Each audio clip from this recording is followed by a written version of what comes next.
All right, YouTube. Hey everyone, Matt from soundrolling.com. You are listening to a live Q&A for film sound people, generally production sound people, but I also do post-production. So this is all about asking me whatever you want, really. I think I'm going to try and do this like every day this week at random times. I don't have a set time. Being freelance, it's very hard to do the same thing at the same time every day. So yeah, here we are. So I just finished doing coverage for the royal wedding here in the UK. Don't know if you've heard of it, but we still have queens, princes, and duchesses, and everyone, dukes, and all of that. So covered that for ET Canada and Global News Canada, which is really good. Really love working with the Canadians. Kind of feel like I've developed more of a Canadian accent. So really feeling the hunger for like Tim Hortons and all of that kind of good stuff. But obviously, this is the time where you can ask me anything because I kind of feel like my YouTube channel should take more of a kind of deep dive approach and make it more personal to you than do a more broader kind of I'm just making content because I actually secretly sell a course or I sell a product. I don't sell any of that kind of stuff. So it's literally just me. Yeah, it's just me just fucking chilling out and just sharing whatever I'm doing, really. So that's kind of it. I'm pretty transparent. Technuba, hey Matt, how does it feel to be married? Feels fucking awesome, actually. Wedding day was actually probably one of the easiest, especially like public. It's kind of a public thing. I mean, there's a lot of family, but you know, like I don't. Maybe it's just a British thing, but like if literally everyone in a whole room starts like chanting "Happy Birthday" at you, and you get a bit kind of like nervous or self-conscious. A wedding is kind of like a whole day of everyone just constantly like chanting at you. So, but you obviously take it as very just humbling, and obviously you're just surrounded by everyone you love. And so, obviously, seeing the royal wedding today, you know, it actually gives you a different appreciation for it. Maybe when you're not married, you're like, okay, it's just a wedding. Fuck it, they're just doing it because they're royals and all that kind of stuff. But anyway, I don't want to turn into an entertainment channel, so I don't know if TechNewbie you have an actual question about sound. But you're the only one hanging out, so you get all the love and attention at the moment. It was pretty simple what we did. The only interesting things, which I touched on yesterday as well, where we use this Unity app. So there's Unity Remote, and that's basically a kind of communication for crews specifically, so you can listen to certain channels, talk to certain channels, but everyone can have it on their phone, and you can just have, I think, like unlimited amount of people. So we were coordinating with people that were in Toronto, speaking to London, feeding everything back. It was pretty good. It was a little ropey at sometimes, but I think that's just because there was so many people and no one really went like, okay, you're meant to be on channel blah blah blah. I think lots of people were listening to kind of lots of channels at the same time. So we had that hardwired as IFB, which is, I don't know, we call it IEM, which is like in-ear monitoring. So IFB is like independent something. It's more like talkback, I guess. So all our hosts so we had like a studio, and I was on the location down in the grounds, and so basically our host could hear what was going on all the time in the program and hear them actually talking. And so just like live news, right, where they're like, thank you, Trisha, or whatever. Yeah, now back to the studio, that kind of stuff. So yeah, that all worked out pretty well. Just using G3s. I actually sold my Electrosonics recently, and G3s are fine. They're kind of better, almost better value for money in a way, because yeah, people are going to break them. People don't know how to listen to them properly. So I wasn't feeling the audio quality was any advantage. And 9-volt batteries, super annoying. So G3s, double battery, just last all day. Just forget about it completely. Well, obviously check it, but that's pretty good. Technuba, cool. I've got a tech question for you. I have a MixPre 3. Congratulations. And are looking for a cost-effective way to power it. I currently have 4 AA sled, but I'm not sure if you can recommend a solution. If you want, for the MixPre 3, if you want a ridiculous solution and you don't mind a little bit of extra weight, but it lasting literally like the whole day and you never have to think about it, think about getting a kind of either like a camera battery sled, because that's obviously more voltage, or go all the way up to something like even an MP1. It's probably overkill because that's what I power my 688 and loads of all my wireless, and like my whole unit basically runs off one MP battery for about 5 hours. So I think an MP1 battery on a Mix-Pre 3 would last like literally forever. So you can look into that solution, maybe a bit big. So maybe look for a sled for camera batteries, like Canon ones. So I think just upgrade your sled basically, because it sounds like you have basically a 4AA one.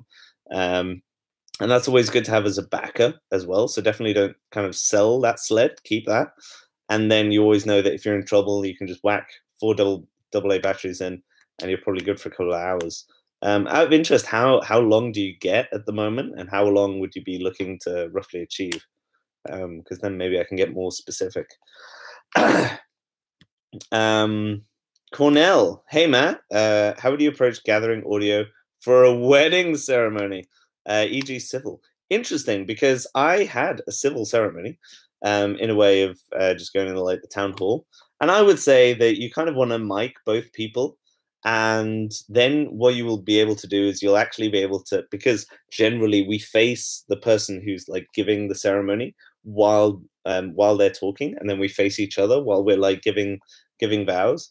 I'd do that, and then I'd have either a stereo mic on the top of the camera or just use a mono, whichever you have available. And then you can actually spread that out, because there'll be some clapping, there'll be some stuff, and you can kind of mix that in. And it's obviously just whatever it is that you get on the day. But yeah, but that's probably how I would do it. Even for a normal marriage, you want to mic up bride and groom, and even in a reception, if they give speeches, try and see if the wedding venue will just let you take a feed out of the PA system, and that's probably the best way. So Technonuba, well, the AA dry cells horrible. You get at least a couple of hours record time. So going back to the previous question about battery life, I would, I definitely upgrade to something like ladder batteries. You can get them from IKEA. They're made in the same factory as like some other very high capacity rechargeable. I probably never use alkalines. I really like my recharge batteries. And welcome to more people that are joining the feed. I'm going to stay on a bit longer today, basically just answering your questions. I don't have anything to sell, no course, no anything. I've got free apps and lots of information to help you guys try and do a better job. So, Cornell, back to the question about how would you wire up someone that's getting married. So bride, you can get the HyderMic solution, and you can get a mic which actually clips straight onto the bra. They only do it for DPA and COS 11 mics, Sanken COS 11s, but you can get that wired to a G3, for instance, and that will actually make your G3 sound better. I'm just assuming that if you're doing weddings, you probably have a more kind of standard, like basic entry setup, just because of the cost involved. But anyway, any mic like a Sanken or a DPA, just get the HyderMic. It'll clip straight to the bra, and then either try and hide it with a strap from Viviana Ursa, and you can, that should last all day on dual batteries, and should sound pretty good. Again, I have no idea what they're wearing, so you can try and get creative, but I go with that as a safety generally, unless it's like up to the neck kind of thing. You can also, because the bride will generally be facing the groom, you can probably play off the groom's mic as well, so you have that as a little backup. TubeStormer, did you review the buttonhole mount for the DPA Slim? Yes, I did. You can look at that video. So sound rolling, and then DPA Slim or buttonhole mount. Does the mount make much noise since it has so much contact with the fabric around it? No, because it has so much contact, it actually stays in place. The problem generally with cable noise is when fabric is rubbing over and the mic is staying still, right? If everything's moving together, generally you're fine. So movement around, I mean, extreme movements like stretching of the shirt, that kind of thing, of course, you're going to get noise like you would in any other mount. But yeah, having direct contact with the fabric, I mean, the cable has that, and that's why people have such a problem with cable noise. So yeah. Also, do you use fur fabric to silence noisy synthetic clothing?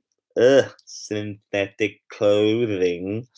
I was thinking of attaching fur with the sticky stuff to at least the fabric around the concealer. I wouldn't around the concealer. I would try and do it almost to the problem is the more you add to the clothing, right? You're gonna add you so the mount is meant to just add a little bit of space and make that perfect air gap for the radio mic. And then the problem is that you're gonna then you have enough air for then basically the mic to work properly. If you then start adding more fur, you're either going to raise things up so you can see it, or you're going to add more possibility for the fabric to move because you're raising it away. So if I stretch and I have an extra thing here, it's going to stretch even more. So the thing of adding fur or not is, I guess, more a cabling kind of issue, trying to silence the cabling. So yeah, I would say that is the kind of way forward. Tomek, shout out to one of my favorite uni tutors. One of the favorite. I mean, surely I'm top 10, right? Surely, at least. Thank God I have some water here. I didn't even realize I had water. So I've been up since like 3:30 a.m. and yeah, so I've been going for like a full 17 hours already. So I think I'm doing pretty well. Jay Boo, thoughts on the new Wizicom? As in the 4-channel receiver, I think that's the way forward. I think that also makes the possibility of what everyone else is going to bring out even more interesting.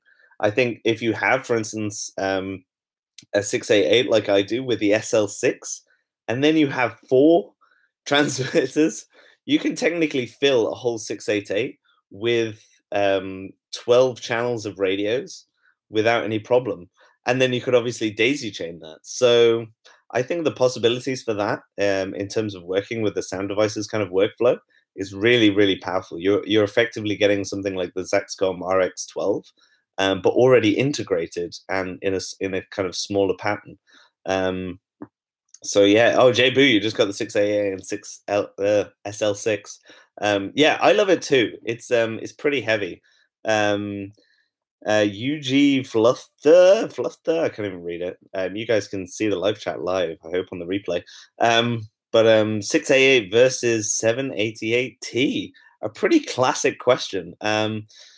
I would say one is more a recorder and one is more a mixer. I would say that if you get a fading panel for either, they're both probably pretty similar. People are saying that the preamps are still pretty good on the 788 compared to the 688. But things like, for instance, you had CL Wi-Fi on the 788, but now you have Wingman on the 688. You have SL6. I think that's a big thing, even if you're having a car. If you have SL6, and even if you have SL6 and say the like 4-channel Wizzies receivers, I think that's a pretty phenomenal package right there in terms of mixing something like Reality. Keeps it like super, super good. Simon is watching. Mate, I just got back from the wedding. I just picked up your mini mounts and yeah, I'm going to hopefully review them tomorrow. Yeah, I don't think I'm working tomorrow. Maybe I am. I don't know. As soon as my like calendar goes off, that's yeah, I'm a slave to this thing. So yeah, I just got the mini mounts. They look really interesting. So yeah, hold tight with the review. As in, don't review it tomorrow. No, maybe I should. I need to do a wind one anyway for Bubblebee. But yeah, you let me know. Send me a message on Facebook. I need to get to that as well. Yeah, you love Ursa Tape and you heard about that here. Amazing. Well, this is what I'm doing. I wish I could sell a course and make £1 million, but I think that's probably going to be in about 20 years' time. You'll see me sell a course. But that's probably only because I'll have about 10,000 videos and 300 hours to watch. So it'll be hard for you guys to kind of digest that all in one kind of succinct course. So the course will only come when it's literally a necessity for my ramblings and kind of back and forth of questions. But it'll probably be free, so thanks for the previous advice, very helpful. I'm at the point where I'm thinking of moving up from G3s to Lectros. Which set would you recommend? Would digital systems be a good bet against the future? So what I would say is that generally the Lectrosonics, they do a hybrid. So their hybrid is basically that it's an analog digital system. So you get all the benefits of analog in terms of the RF. So if you have a digital RF system, then as soon as you lose the signal, it's like, it's gone. Whereas the RF system is that traditional, I'm getting further away and I start to get the odd hit and hit and hit. But then they've integrated both together. So if you're thinking about just electro system, it's hard at the moment. I would say try and hold off. If you're on G3s at the moment, my big bet, I guess, because I keep saying it, I may as well be on record for just saying that next year or even the end of this year is going to be more and more interesting for wireless. Probably more next year, only because Audio Limited joining with Sound Devices, they're obviously working more and more and fine tuning their workflow. Very impressive products, but still some people are seeing little bugs here and there, which is normal as soon as you release any products. We haven't heard that much from Zaxcom in a while. We've seen quite a lot of things at NAB slowly coming out, but maybe this is the next big push. I'm really interested to see where Lectros will go. Again, they're kind of in a little thing, obviously, with the kind of patent wars, as they'll call it, because obviously outside of the USA, Zaxcom has the patent in the US for recording. So I think Lectros have been in a really interesting position because they've obviously moved. They were very pally with Sound Devices and DPA. It always seemed to be like quite a lot of the branding and marketing events were kind of DPA, Lectrosonics, and Sound Devices all together. And then they had that SL6 combo. But I think next year we're going to see, I don't know, it's going to keep changing. I think Wizicom is still going to be a very, very strong contender because, again, a lot of people just top of mind, it's all about the wideband and everyone's loving that and things are changing in the frequency. And so everyone's thinking that's very secure.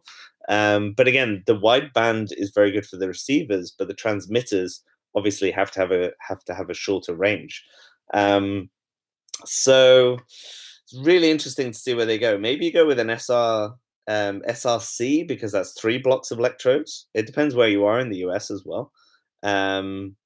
So yeah, there's a lot of interesting ways to go, but it's a lot of investment. So what I would say is that because you are in Los Angeles, and you're looking at the 600 range, I mean, maybe you go with the SRC. But again, I am super tempted that if you just hold off for a bit longer and you see what Audio Ltd are doing, you see what Zaxcom are doing next, I think there's going to be a new wave. Just like this year, there wasn't much for Timecode because last year, literally everyone brought out something new. And then we were kind of letting the dust settle. Then next year, I'm kind of, maybe I'm wrong. I don't know, because no one tells me anything. But this is just my own inkling of it's been long enough for interesting stuff to happen. So whether there's a bit more integration with Audio Limited and Sound Devices, and that becomes an attractive solution because you can both. Well, you can't in the US maybe record and RF, but definitely for Europe, I don't know, it's playing out really interestingly. So it didn't really answer the question, but I would say maybe hold off for now. If not, SRC, bigger 3-block range, which is, I don't know how many megahertz. But yeah, 3-block range. You can update the firmware remotely through the SD card slot. You can make that transmitter a just record only or just RF only. So that gives you kind of dual functionality. If you're doing stuff, people can always sync, clap, and do what they've always done. So yeah, it's going to be interesting. Even if you played 2 mics, so you had just the transmitter going off on its own, you had a second boom, you slate, you time code, then what you can do is find that clip later. So, but I would say maybe hold off. Things are going to get super interesting. I hope. Yeah. Maybe best to hold off because it's big, right? With a wireless as well, it's really, really hard to to try and maybe you have to, sorry, reading comments, maybe you have to try and hold off just because you have to buy wireless and kind of more than a set of 2, I would say. Like I bought mine as a set of 4, and like dropping 10 grand on that and some IFBs is it's a pretty substantial investment. So I'd say maybe hold off, take your chances. And the worst comes to the worst, by this time next year, if nothing happens, you can pretty much guarantee that Wizzycom, in terms of the originals, will be cheaper because they'll already have their 4-channel. They're already doing their deals and trying to get into the system workflow, just like Sound Devices did so well in Europe. This is why not a lot of people seem to have Zaxcom or really broadly even speak about Zaxcom. I don't know. It seems really hard to like get them on board. I've done a few clips with Glenn, but I don't know if I'm probably not professional enough or a dealer. This is my problem with half the stuff. Like when I talk about stuff, because I don't sell any of the stuff, I don't think people are that interested in talking to me. But that's just my opinion, because I'm just I'm just talking my mind. Okay, so let's scroll back. Sorry, because I'm missing stuff. Okay, yeah, mini mounts need to do. You're going to get me on Facebook. I'm not going to open it because it's probably going to crash my internet. Yeah, Kyle, yeah, there's so many new things that will be coming out this year from when he talked to Audio and Electro. Yes, the end of this year, I think. What's the show? There's like IBC in September. Could be an interesting time. I literally know nothing. That's based on this is not even like me teasing anything out. I have no idea. But yeah, it could be interesting. Best microphone for indoor dialogue, I would say generally a hypercardioid if it's quiet. Hypercardioid because you just have that even roll off. So if you don't have a too reverberant room, it's not going to give you a discoloration in the sound. So that's generally why, unless you really have to, you don't use shotguns inside. So yeah, that's what I would think. Chip Stormy, yeah, best maybe hold off. Ursa Straps, Simon Bish. Company called Overtone Audio. They manufacture microphones, I think. Do you know anything about them, Matt? I do not. Unfortunately, I have to do all my own research on the show. Apart from you, Simon, you're super helpful in terms of getting me to actually see stuff. And yeah, we need to hang out and do another kind of radio mic thing. I really wish that I could join Amps and I had the time to like get 2 references, because I think I could crush that. But maybe I'll just try and make my own amps. Who knows? Maybe this is what this is. This is the new amps, everyone. No, I definitely don't have jurisdiction with that. So we'll see. Iodine Sky. Hey, Matt, what's your opinion on Audio Technica shotgun mics? No personal opinion, but I recently, although this is probably like a month or 2 ago, changed to Audio Technica headphones, and I found that I really, really like them. I haven't heard anything bad about Audio Technica, and I think quite a lot of the shotgun game is about branding. So lots of microphones are branding like super hard into a niche, which is what you're meant to do with marketing. You're obviously meant to have your niche, and then that's what you like go for the jugular in terms of like, right, we made this for videographers, and then you're like crashing videographers with like loads of Facebook adverts.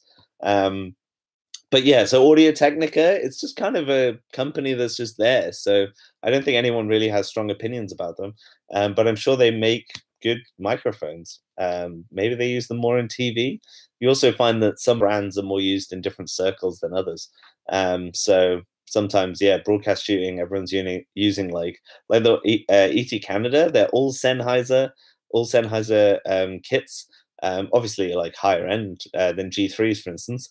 And then they're all Sony Labs. So, you know, no one really like talks about Sony Labs because it's like a massive company and also sells fridges and this, that, and the other. But yeah, it could be good. So yeah, dude, the bubble video is sick. I definitely will be going to get some soon. You should try it out. I think it's worth it. They're kind of very similar to Rycote in terms of pricing. So it's always worth it. They're definitely 2 different products as well. There's quite a lot in the sound world as well, where it's like, oh, you have to use this and you have to use that. For instance, I've seen a lot of people recently using Zaxcom wireless with Sound Devices. It's perfectly fine. You don't have to get an SL6. You don't have to copy my set at all. You can do exactly whatever you want. I'm only speaking from the experience I have to give people some sort of like benchmark, and just kind of, I'm just going to put myself out there. You guys can tell me that I'm like shit and terrible, but you know, I still get to record weddings and stuff. So royal weddings, I should say. So yeah, that's the only reason I'm kind of sharing this, because it seems like people are happy with my work. So yeah, that's it. Rebel, sup Rebel. Any advice for transitioning from low, no budget market into high budget world? That is the question. My work has been picking up a lot lately, but I'm still figuring out every job to get anywhere near full industry rates. So I would say it's all about leverage, and it's all about the type of clients. There's going to be a lot of clients, and I use the term clients because they could literally just be like some guy on the street wants to make a film, and they're going to pay you shitloads of money, and there's some guy on the street who will pay you no money and think that you just need exposure. I would say that what you need to do is go on Instagram or Twitter search, and you literally go with Instagram. I don't know, or you go on Google Maps. You search a film studio. You search a client that you know is going to be doing like industry rates, and then I would go directly to Instagram and then find them on Instagram and then DM them, which is like direct message, and then be like, hey guys, how can I help you with your next project in terms of sound? Probably do not, because if someone did it to you, if someone's in the street and they're like, oh, do you have any change? Sometimes you have change and you're like, all right, yeah, I'll give you change. Sometimes you only have a card, for instance, and then you're like, I have no change, because it's all on your card, and obviously they don't accept PayPal. So I would say it's very much job searching or networking is very much like that. You can't go around. You can go around, and 95% of the time you're going to get a no. In fact, probably 98, 99% of the time, you're not going to find a person that needs a sound person right then, right there, with your specific specs. So I would say leverage in terms of getting your best showreel material. I would say make your cover letter shorter and more direct. I would say try and build relationships, help people out with free projects that you know. Building that relationship is going to be worth it in the end.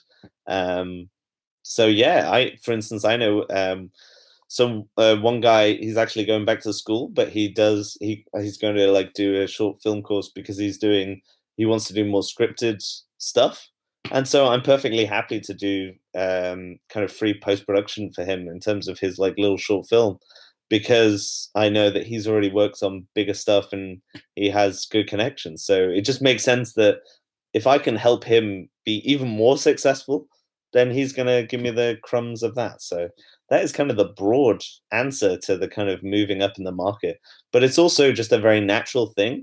Eventually you'll get to the point where you will just keep raising your rates, and that's probably the thing you should do.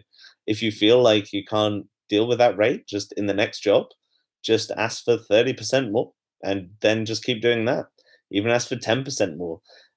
Quite a lot of the stuff that I try and do as well is just to try and encourage a lot of you guys to just have the mentality for actually getting paid more. And again, this is where it kind of sounds so kind of like motivational, like bullshit, and like, oh, find out more when you like click below and like buy my fucking course and you can earn like 7 billion figures in like 6 days. There's no shortcut to this. It's all kind of just hard work. So just like plowing 700 videos into YouTube and 500 blog posts, and now there's like 15 people watching, right? Is that success? I don't know. That feels like success for me. I've got 3 thumbs up. So 3 thumbs up out of 15 people watching. I mean, that's success for me. So you got to do what you love, and you got to respect yourself in terms of getting the industry rate. So if you're not getting the industry rate, it's probably because you're not charging the industry rate. And so therefore you're not getting the industry rate, and you can't fight for the industry rate if you don't think you're worth the industry rate. So yeah, ask me some more questions about where you're feeling unsure about your career. We'll get you there, and then you can charge the rate, and then you're not only helping yourself, you're helping the whole industry, right? So many people are feeling like, oh, if I'm closed off and I don't tell anyone, and you're like, oh, you're not in the secret Facebook group where everyone's talking about all the amazing stuff that's going on. They feel left out, right? So yeah, you don't have to be in some like crazy secret Facebook group. You just have to have lots of experience. You have to have lots of confidence, and you have to know that you can deliver as well. Because the other thing is that if you can't deliver what you know is expected of you, you need to figure that out. You need to go onto this site called Google, which is where everyone's going. You need to do research. A lot of people that are asking questions. And again, I'm not, guys. Obviously, I'm doing like this is my like 8th hour pretty much of doing like live YouTube. So um yeah, I would say, yeah, it's not that don't ask questions, but what I would do is I would try and get lots of reference points, just like you get your news, right? If you're going to listen to Fox News, you're going to hear lots of good things about Trump or something. If you listen to CNN, you're probably going to hear lots of bad things about Trump. If you listen to blah blah blah, you got to have lots of reference points and then make up your own mind. So I would say that that kind of move further up to higher paid work is a natural transition, and it's literally, for me personally as well, it's just through me actually just having the kind of self-respect and feeling like I've earned it, feeling like I really I really deserve to be paid the industry rate. um so yeah, until we're closer. Okay, cool. Just got your message, Simon, as well. So sorry, went off in a bit of a rant, but I thought that was really important. And now I'm up to 8 likes. So this is what it's all about. This is the only way to measure the success these days. You moved up from Audix CSX1. Really nice interior mic, but the MK50 is way better. Yeah, I've never even heard of that previous mic, but the MKH50 is very, very good. And I would say also the MKH41 is super good as well. So let's see. So Jboo, do you have any problems with fitting your 688/SL6 in your Orca bag? If I fit the 688 in the Orca OR34, I think I have the OR34. No, I think I've. So there's the OR32, and then there's the OR34, which I think is a bit bigger. I think I have the smaller one. I have the maybe I have the OR34, and there's a bigger one. But yeah, it's fine. It fits in great. 32. Yeah, maybe I have the 32. So if I trying to think. So on the OR32, I can fit in the CL6, the 688, and the SL6, but I don't have the CL6. I just then have space for more stuff to put in. So I think the 34 is bigger, so I must have the 32. I would go look, but then it defeats the point of the live stream. So yeah, so that fits in perfectly for me, and I keep it on all the time, even though it's like super heavy. Even today, I wasn't even running radios, and I still have that thing plugged in, which is super annoying. But look at it. Maybe look at the pictures of the OR34, and if you can fit in more space after fitting in the CL, the 688, and the SL, then that's the 34. So yeah. Eileen Sky, by the way, what do you think about actually mixing on location? I find myself recording clean ISO tracks and not worrying much about the mix, even on purpose, to discourage post people from using it.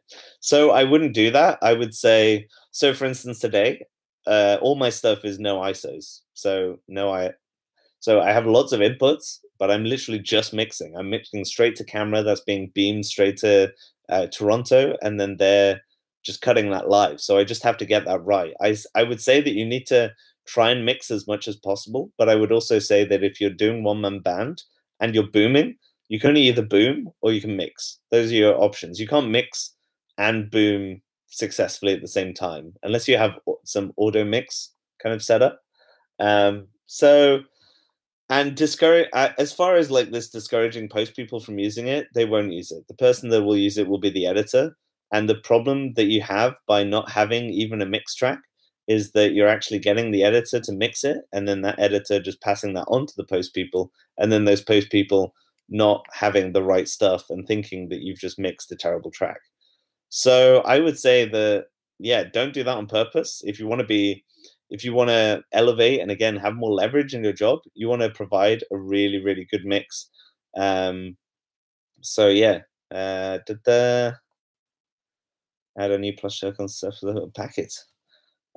So yeah, wait. So that's what I would say. Even on purpose and discouraged. Yeah. So I would say, don't worry. Look, if I record really good sound and people fuck it up in post production, it's not my problem. I'm not going to put it in my show reel. I'm going to be very vocal about like, are you sure you want to put this out there? But at the end of the day, they only wanted me for location sound. It's like being paid to go shoot GV shots. Do you shoot a load of shit GV shots because you think the location is terrible? No, you don't. You still try and do the best job you can. And then if they don't use it or they decide to change it and ADR everything because they've changed all the dialogue, then it's up to them. You're trying to be an asset and a positive thing for it. So yeah, so that's kind of my 2 cents on that. But that's just off the top of the head. And again, what you should try and do as well is educate your clients, not in a kind of really condescending way, but maybe just kind of hang out, maybe try and do the post-production. Quite a lot of stuff I do goes to actually, I get quite a lot of work from doing the location and then saying that I can do the post-production. So maybe you should add that as well to your package, depending on what it is. Tom Anderson. Oh, sorry. Tom Anderson, what is your reaction to free help / extra help on set / boom ops asking to get involved with more experienced mixers? I would say that that's a good thing. I would say that's a perfect trade-off. There's a difference between taking advantage and like a fair trade, right? So if someone wants to pay like, I don't know, like if someone wants to pay £10 for this glass of water because they're super thirsty, they will. But if someone's already fully hydrated, they're going to want to pay £1. I would say everything's kind of a trade-off, right? And so oftentimes it's hard to get even free experience people to like help you out on set because NDAs, because they want less people because it's just gonna make things harder. But if you get the chance, then yeah, you probably should. I think the hardest thing is to actually get real world experience on set. And even in the film school world, I mean, again, that's so divided because if you're already into sound, you do a sound course, and if you're already into film, you do a film course, and those two things are two separate things. I was kind of lucky that I kind of fell into sound at film school, so I was doing a lot of films and a lot of sound, so a lot of film sound. But not many people get that opportunity. So I would say that if you can get that, then you should. But yeah, my reaction to free help is that, well, I hope they're good.